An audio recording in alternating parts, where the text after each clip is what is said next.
Hi everyone, my name is Sunit Sangai और आज का टॉपिक है स्मॉल कैप में पैसे कैसे लगाने चाहिए। रिटेलर को क्या स्मॉल कैप में पैसे डायरेक्टली लगाने चाहिए, डायरेक्ट स्टॉक्स बाई करके, या म्यूचुअल फंड के थ्रू बाई करना चाहिए। तो आज मैं एक्सप्लेन करूंगा इन डिटेल कि क्यों म्यूचुअल फंड के थ्रू लेना चाहिए स्मॉल कैप। और उसके बाद हम ये भी देखेंगे कि स्मॉल कैप में पैसे अभी लगाने के लिए सही टाइम क्यों है। पहले तो हम ये समझते हैं कि स्मॉल कैप होता क्या है। सेबी ने जो गाइडलाइन या डेफिनेशन दी है वो ये है कि 250th स्टॉक मार्केट कैप के हिसाब से 250th नंबर ऑफ स्टॉक और उसके बाद के जितने भी स्टॉक्स हैं वो सारों को स्मॉल कैप के कैटेगरी में डाला जाता है। स्मॉल कैप में नॉर्मली हमें इन्वेस्टमेंट करते वक्त ये ध्यान रखना चाहिए कि हमारा टाइम होराइजन कम से कम 5 से 7 साल होना चाहिए। ये इसलिए है क्योंकि स्मॉल कैप में वोलेटिलिटी बहुत होती है।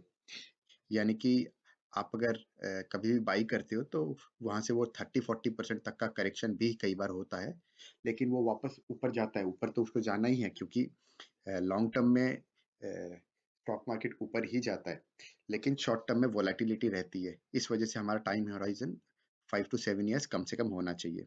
अब देखते हैं कि आखिर स्मॉल कैप में अक्सर लोग पैसे क्यों लूज करते हैं।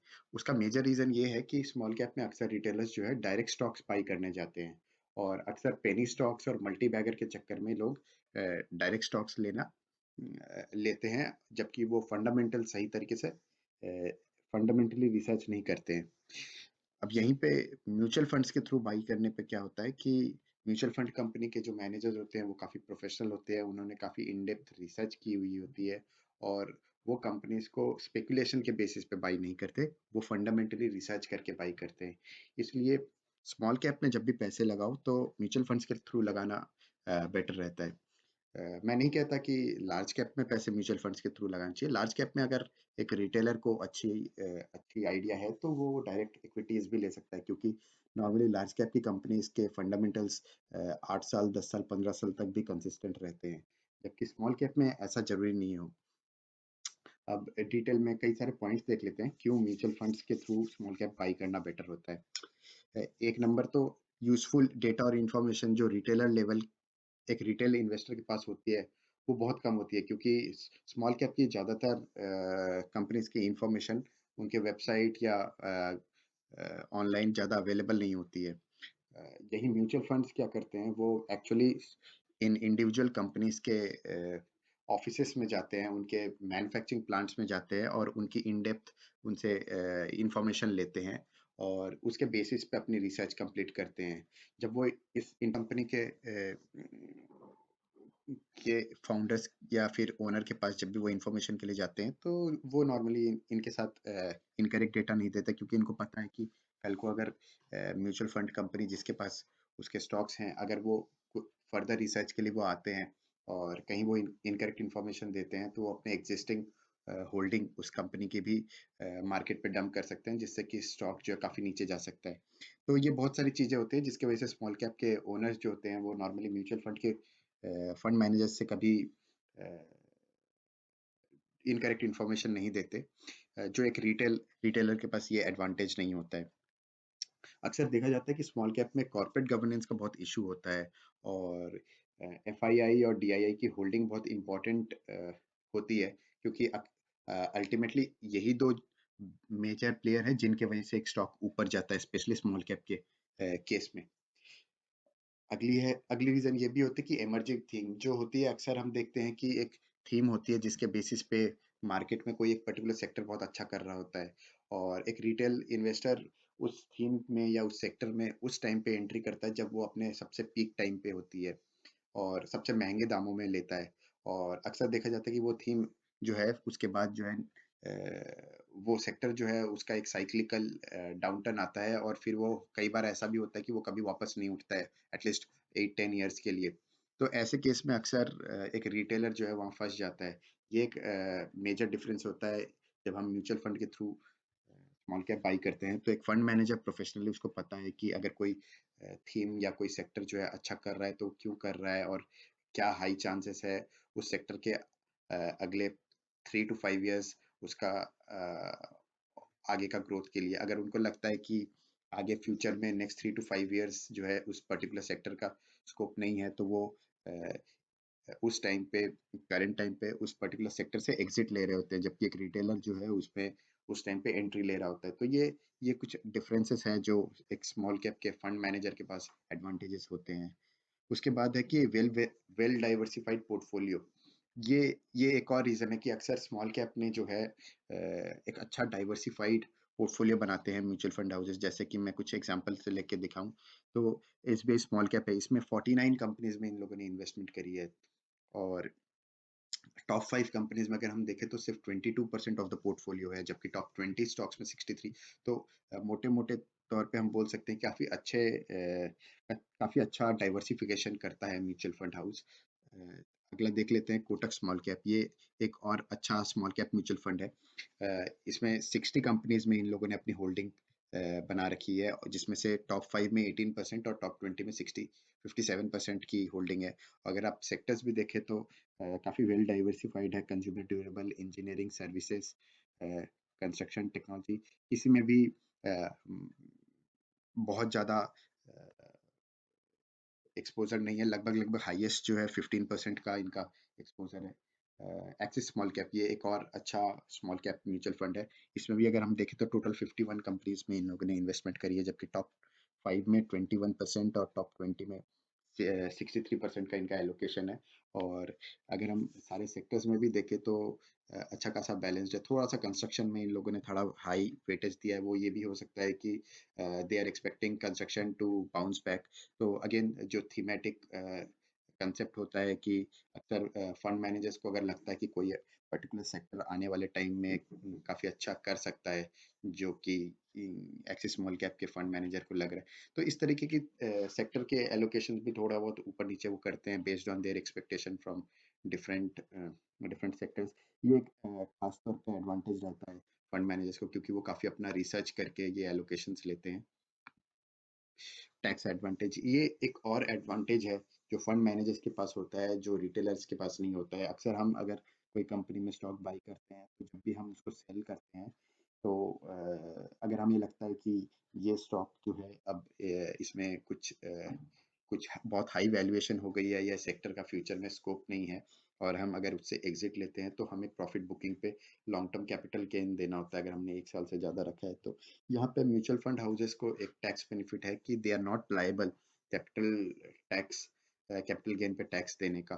तो यहाँ पे एक बहुत बड़ा एडवांटेज है। अक्सर ये कोई डिस्कस नहीं करता है, बट हालांकि अगर हम म्यूचुअल फंड में अपना जो भी पोर्टफोलियो में हमने जो भी एक पर्टिकुलर म्यूचुअल फंड लिया है, उससे हम अगर सेल ऑफ करते हैं, तो नैव के बेसिस पे हमें उस म्यूचुअल फंड के कैपिटल गेन पे टैक्स जरूर देना होता है, बट चर्निंग लेवल पे हमें हमारे म्यूचुअल फंड मैनेजर को कोई कभी भी इस पे टैक्स नहीं देना होता। ये एक एडेड एडवांटेज होता है जो म्यूचुअल फंड मैनेजर्स के पास होता है। अगला रीजन है कि कंटिन्यूस मॉनिटरिंग। तो क्या होता है कि अक्सर रेगुलेटरी इश्यूज आते हैं, जैसे गवर्नमेंट या आरबीआई के कुछ नॉर्म्स हो सकते हैं, या कोई गाइडलाइन आती है, तो इस तरीके के इश्यूज हो सकते हैं। मैनेजमेंट के या कॉर्पोरेट गवर्नेंस के इश्यूज हो सकते हैं। हो सकता है प्रमोटर ने कुछ शेयर्स प्लेज किए हों। अगर प्लेज नॉर्मली प्लेज करने पे अक्सर देखा जाता है कि प्रमोटर जो है एक दूसरे बिजनेस में अपने शेयर्स को, एग्जिस्टिंग कंपनी के शेयर्स को प्लेज करके दूसरे एक बिजनेस में एंट्री करने की कोशिश करता है, तो उसका फोकस जो है वो अपनी कोर कंपनी से हटके कोई और बिजनेस में चले जाता है, जो कि एक अच्छा साइन नहीं होता है बिल्कुल। और तो ये कुछ चीजें हैं जो अक्सर फंड मैनेजर बहुत अच्छे से ट्रैक करते हैं, और इस तरह की ट्रैकिंग बहुत जरूरी होती है स्मॉल कैप में, जो अक्सर रिटेल इन्वेस्टर्स जो है अक्सर अपने जॉब या बिजनेस में बिजी रह जाता है, और इन चीजों को मिस आउट करे जाता है। अगला चीज है लिक्विडिटी का। तो स्मॉल कैप मिड कैप में, अक्सर मिड कैप में तो इतना नहीं, बट स्मॉल कैप में अक्सर लिक्विडिटी का इशू भी देखा जाता है कि आप अगर सेल करने जा रहे हो तो मार्केट में सेलिंग के इश्यूज होते हैं। तो ये एक और चीज है जिसके वजह से स्मॉल कैप में अक्सर फंड मैनेजर्स के थ्रू बाई करना बेटर है, क्योंकि वो लिक्विडिटी को कंसिडर करके ही स्टॉक बाई बाई करते हैं। अब पॉइंट ये है कि हमने देखा कि काफी रीजंस तो है जिसके वजह से हमें म्यूचुअल फंड्स जो है उसी से स्मॉल कैप बाई करना चाहिए। लेकिन व्हाई इज इट कि अभी सबसे सही टाइम क्यों मुझे पर्सनली लगता है स्मॉल कैप में इन्वेस्टमेंट करने के लिए है, तो उसके रीजन है कि लास्ट 3 इयर्स से स्मॉल कैप ने अच्छे रिटर्न्स नहीं दिए। इनफैक्ट अगर हम देखेंगे तो मार्च अप्रैल में स्मॉल कैप लगभग लगभग 40% करेक्ट हुआ था। खैर अभी मोस्टली इंडेक्स लेवल पे काफी हद तक रिकवरी हो गई है, लेकिन अभी भी ह्यूज पोटेंशियल है, क्योंकि अभी भी स्मॉल कैप ने लास्ट 3 साल में जीरो रिटर्न दिए हैं, रेदर थोड़ा सा नेगेटिव में ही है अभी भी। दूसरा रीजन है कि आरबीआई ने और मोस्टली सारे सेंट्रल बैंक्स ने across western countries, US, Europe में भी जीरो इंटरेस्ट रेट या इंडिया में लोअर इंटरेस्ट रेट है, जबकि यूरोप और यूएस में लगभग जीरो इंटरेस्ट रेट रख दिया है। इससे एडवांटेज ये होता है कि एक तो वहाँ के जो इन्वेस्टर्स हैं यूएस के या यूरोप के, वो एफआईआई के थ्रू इंडिया में as a emerging economy, India के पास बहुत बड़ा एडवांटेज है, एंड इंडिया को आफ्टर चाइना मैन्युफैक्चरिंग के हिसाब से देखा जा रहा है as a alternate manufacturing hub, तो उस पर्सपेक्टिव से काफ़ी स्कोप है। तो एफआईआई के थ्रू काफ़ी अच्छा पैसा आने का चांसेस है, बिकॉज इंटरेस्ट रेट लोअर है और बॉन्ड्स में भी यील्ड्स कम है, तो उस हिसाब से काफ़ी अच्छा एडवांटेज रहेगा। स्मॉल कैप में काफ़ी अच्छा इनफ्लो होने की एक्सपेक्टेशन है। सेकंड है कि क्योंकि लोअर इंटरेस्ट रेट है, तो स्मॉल कैप में अक्सर कंपनीज को पैसा जो लोन है उस पे काफ़ी अच्छा इंटरेस्ट पे करना होता है, जिसके वजह से उनकी प्रॉफिटेबिलिटी गिर जाती है। तो अभी स्मॉल कैप कंपनीज को क्योंकि इंटरेस्ट रेट कम है, तो उनको लोन पे इंटरेस्ट काफ़ी कम देना पड़ेगा, जिससे उनकी प्रॉफिटेबिलिटी काफ़ी बढ़ सकती है। तो ये एक और एडवांटेज है जो स्मॉल कैप कंपनीज के पास आएगी। तीसरा ये भी है कि लार्ज कैप ने हालांकि लास्ट 3 इयर्स में काफ़ी अच्छे रिटर्न्स दिए हैं, एटलीस्ट अपने एवरेज के हिसाब से लॉन्ग टर्म एवरेज के नियर बाई रिटर्न्स दिए हैं, जबकि स्मॉल कैप का ऐसा बिल्कुल नहीं है। तो इस ये एक और रीज़न है जिसकी वजह से अभी स्मॉल कैप काफ़ी अच्छे वैल्यूएशन पे है और बाई करने के स्कोप में है। एक और चीज़ ये है कि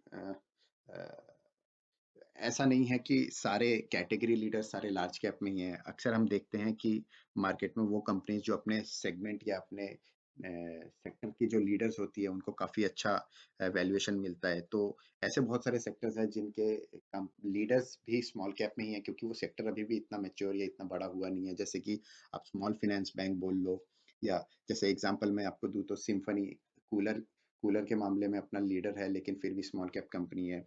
या फिर हम कह सकते हैं बहुत सारे ऐसे सेक्टर्स होते हैं जैसे कि ट्रैवल इंडस्ट्री हुआ या फिर मल्टीप्लेक्सेस हुए, ऐसे बहुत सारे थीम्स होते हैं जिसमें अभी भी जो लीडर है जो वो स्मॉल या मिड कैप में ही है। तो य- ये कुछ रीजंस है जिसके वजह से बहुत सही टाइम है। पर्सनली मेरे को लगता है कि अभी small cap is the main place to be in. अब कुछ लोग ये भी बोल रहे हैं कि वैल्यूएशंस सस्ते हो सकते हैं, लेकिन अभी कोविड-19 के क्राइसिस में क्या स्मॉल कैप के कंपनीज में इन्वेस्ट करना सही रहेगा? तो उसका मेरे हिसाब से रीज़न ये है कि अगर फंडामेंटली अच्छी है कंपनी, तो अगर उसके ज़्यादा लोन्स नहीं है, पीई रेशियो के हिसाब से, डेट इज़ टू इक्विटी के रेशियो के हिसाब से वो सही है, या अगर उसके पास डेट है तो भी उसका इंटरेस्ट कवरेज सही है कि नहीं है, आरओसी कैसा है, आरओई कैसा है, ये बेसिकली उनके क्वांटिटेटिव मैट्रिक्स में अगर हम देखें ग्रोथ कैसा रहा है, या प्रॉफिटेबिलिटी कैसी रही है, तो इन इन चीज़ों को अगर हम देखें, अगर ये सारे फंडामेंटल्स हमें बोलते हैं कि नहीं कंपनी काफ़ी अच्छी है, तो उस केस में स्मॉल कैप कंपनीज में भी इन्वेस्टमेंट करना कोई हर्ज नहीं, क्योंकि उनके पास अच्छा खासा कैश फ्लो रहता है अपने कोविड-19 की क्राइसिस को मैनेज करने के लिए। और अ, आपको मैं एक सिंपल सा एग्जांपल देता हूँ कि एक डॉक्टर के पास अगर एक पेशेंट जाए ट्रीटमेंट के लिए, तो he will not be nervous, वो नर्वस नहीं होगा, जबकि अभी एक डॉक्टर को ही अपने बच्चे का इलाज करना हो तो वो नर्वस होगा। तो स्पेशली अगर ऑपरेशन की बात करें, तो उसी तरीके से अगर एक फंड मैनेजर जब मैनेज करता है तो वो नर्वस नहीं होता है, वो काफ़ी इम्पार्शियल होके काफ़ी रिस्क मैनेजमेंट को कंसिडर करके इन्वेस्टमेंट करते हैं, जबकि हम जब अपना पैसा लगाते हैं तो हमारे इमोशंस बीच में आ जाते हैं, ग्रीड और फियर आ जाता है। इस वजह से हम रिस्क मैनेजमेंट और फंडामेंटल्स इन चीज़ों को देखना या नज़रअंदाज कहीं ना कहीं कर ही देते हैं। तो ये एक बहुत इंपॉर्टेंट चीज़ होती है जो देखनी होती है। अगर आप ऐसे भी समझो कि अ, अगर कोई कहता है कि फंड मैनेजर्स जो है या म्यूचुअल फंड 1% और 2% कमीशन लेते हैं बेस्ड ऑन डायरेक्ट या रेगुलर प्लान ले, वैसे तो मैं हमेशा किसी को भी कहूंगा कि डायरेक्ट प्लान ही ले, क्योंकि रेगुलर में बेसिकली कमीशन जो है वो एजेंट्स को जाती है। तो डायरेक्ट में भी 1% के अराउंड कमीशन चार्ज करते हैं। तो आप देखो कि 250 से लेके ओवर 4000 5000 स्टॉक्स होते हैं स्मॉल कैप के सेगमेंट में, उसमें से 30 40 50 कंपनीज को चूज करने में काफी मेहनत लगती है, और एक रिटेलर के लिए इतना टाइम स्पेंड करना फिजिबल नहीं होता है। अ, एक नॉर्मल बिजनेस की तरह सोचिए तो एक रिटेलर डायरेक्ट फैक्ट्री से क्यों अपना सामान नहीं खरीदता है, वो होलसेलर के पास क्यों जाता है, जबकि होलसेलर उससे कुछ कमीशन चार्ज करता है? क्योंकि उसको पता होता है कि एक डायरेक्ट कंपनी में खरीदने में सप्लाई चेन में काफी ज्यादा कॉस्ट पड़ जाएगा। अगर वो फैक्ट्री में जाके ऑर्डर लेना भी चाहे, ऑर्डर देना भी चाहे, तो उसको प्राइस के हिसाब से या उसको वो प्राइस पे नहीं मिलेगा जो एक होलसेलर को मिलता है। प्लस उसको खुद ट्रैवल करके जो मैन्युफैक्चरर है उसके वहां जाना पड़ेगा। तो ओवरऑल आप देखो कि इनएफिशिएंसी आ जाती है। ठीक उसी तरीके से स्टॉक मार्केट में भी अगर स्मॉल कैप में अगर आप बात करोगे, एक रिटेलर को अगर 5000 कंपनीज में से कुछ 40 50 कंपनी चूज करनी पड़े, तो उसके लिए बहुत बहुत ज़्यादा मेहनत करनी पड़ेगी। और उसके बदले अगर कोई प्रोफेशनल उसके लिए मैनेज करके दे रहा है विथ 1% कमीशन, तो आई थिंक वो बिल्कुल अ, सही सही और वैल्यूएबल डिसीजन है। तो मेरे हिसाब से तो ये एकदम परफेक्ट टाइम है, और म्यूचुअल फंड के थ्रू एक रिटेलर स्मॉल कैप कंपनीज में इन्वेस्ट करे तो काफी अच्छे रिटर्न्स मिल सकते हैं। That's all for today. Thank you.